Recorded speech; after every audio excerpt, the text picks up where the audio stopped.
really needed to get outside. And the weather today is nice and cool, so I figured, why not, you know? Today, we're going to be comparing and contrasting morality and law. So I'm just going to talk a little bit loosely about why they are similar and why they're different. And then using this information, in addition to you really understanding the vocab from yesterday, you should be able to kind of start to see some common themes and differentiate between the law and morality.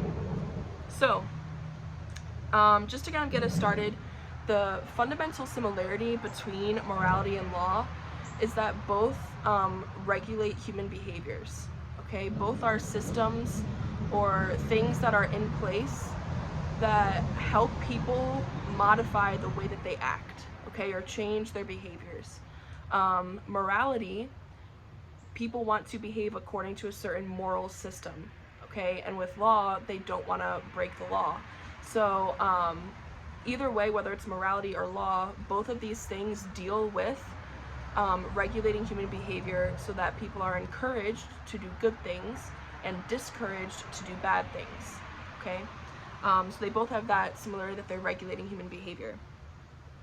We're going to talk a little bit specifically about morality at this point, and then we're going to hop over to law. So something that's unique in regards to morality is that while certain actions that are done externally can be deemed either morally good or morally bad, like a certain action like stealing can be said to be morally good or morally bad or morally right or morally wrong. Morality judges or examines behaviors a little bit deeper than just the action itself. And morality looks at your internal conduct. Okay, so yes, stealing is bad, but morality says, okay, not only is stealing bad, but we need to look at that a little bit deeper. Why were you stealing? What were all of the circumstances at play? Okay, what was motivating you to steal? And based on different circumstances, the act itself might still be wrong, but the degree to which it is right or wrong can vary depending on different circumstances. You can kind of apply this thought to what we learned about mortal and venial sin.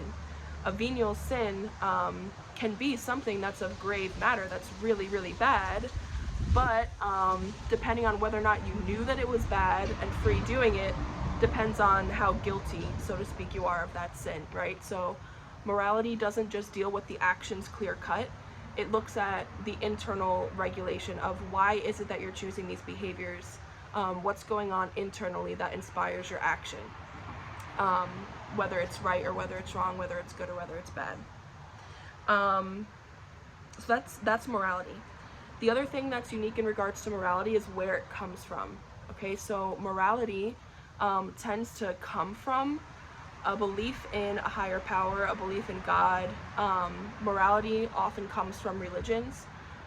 It's only a very modern idea that people can kind of create their own morality or have their own moral system that's detached from a religion or that's detached from a specific spirituality.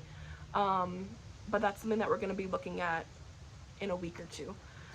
So morality, this idea of whether or not certain actions are good or bad, and whether or not a heart's disposition is either right and wrong, typically comes from something that God might have revealed to a certain religion, or what people in a religion tend to think of what God would approve of or disapprove of. And there's this understanding that humans themselves can't necessarily always and everywhere decide what's right or wrong, but that we would need a higher power or a religion to create this idea of right or wrong, for lack of a better word. So morality tends to have its origin in religion and in spirituality. Law, on the other hand, tends to have its origin in morality. So basically what that means is when a society, whether it's a country or a country, we'll stick with that example because it's basic, right? When a country is deciding on its laws, typically it figures out what its laws are going to be based on the prevailing moral system of its citizens. So for example, the laws in America for a very long time were based in Christian morality. And then as time progressed, and more leaders were coming forward that were different variations of Christianity, different laws were being put into effect. But when you look at this idea of, you know, the right to life, liberty, and the pursuit of happiness, or the rights to freedom and free speech, those are pretty Christian things, believe it or not.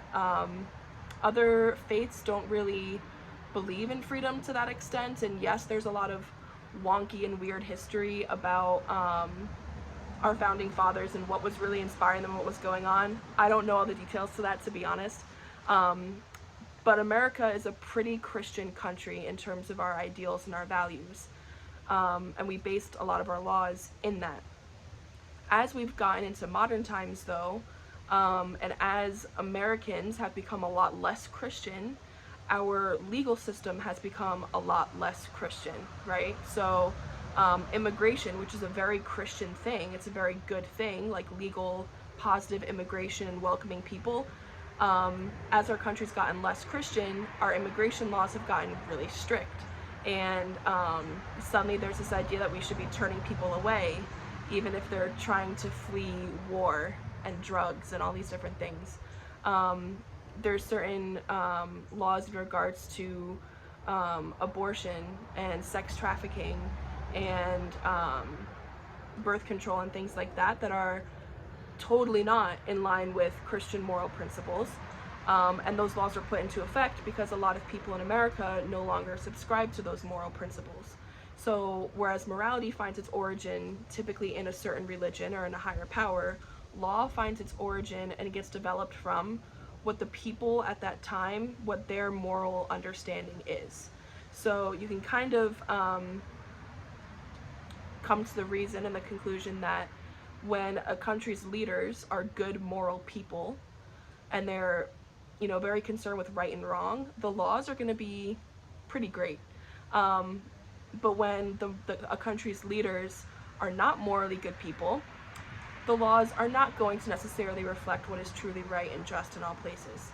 And certainly we can probably think of some examples of that happening today. But I digress.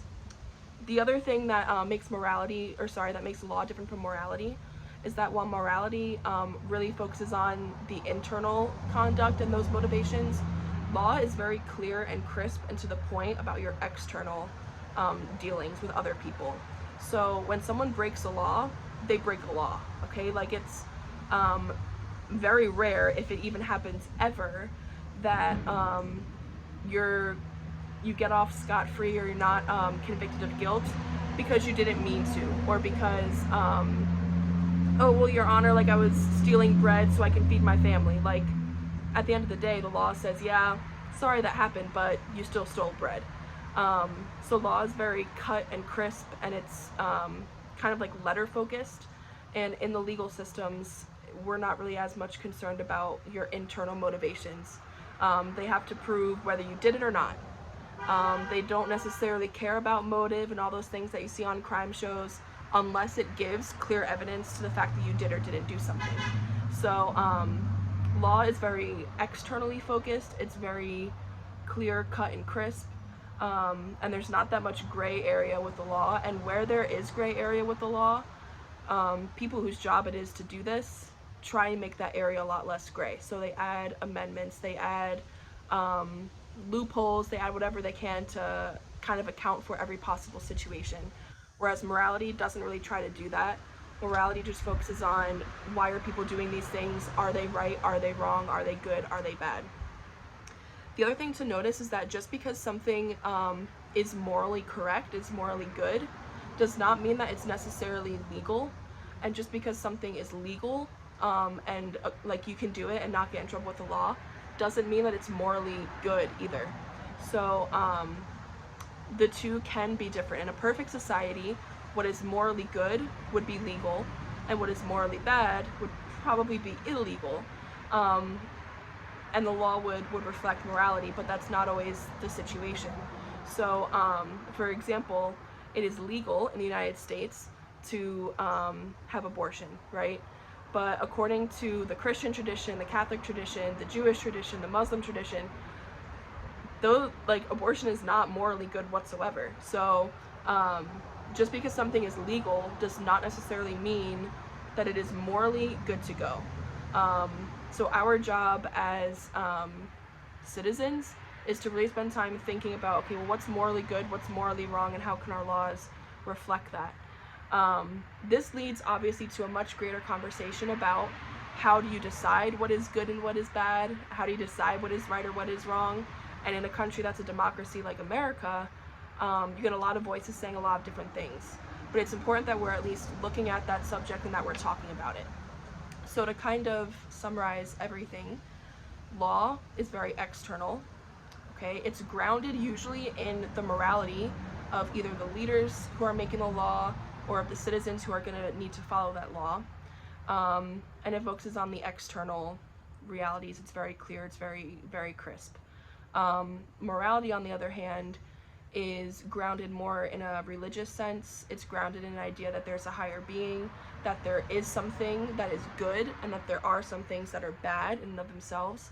But it doesn't just hold to the actions themselves. It looks internally at why someone's doing something, and an action's moral degree, whether it's good or whether it's bad, can kind of fluctuate depending on certain circumstances for certain things. Whereas with the law, if you break it, you break it, right? But either way, even with those differences, both morality and the law attempt to regulate human behavior so that people are incentivized to do good and are less likely to do bad things, right? So as we move forward in our unit on law and freedom, let's keep thinking about where we get these laws from, why we have certain moral principles, and whether or not these things truly do make us free or limit our freedom in the long run. So it's going to be a fun unit. Hopefully this video explains some things for you, and I'll see you guys on Tuesday. Bye.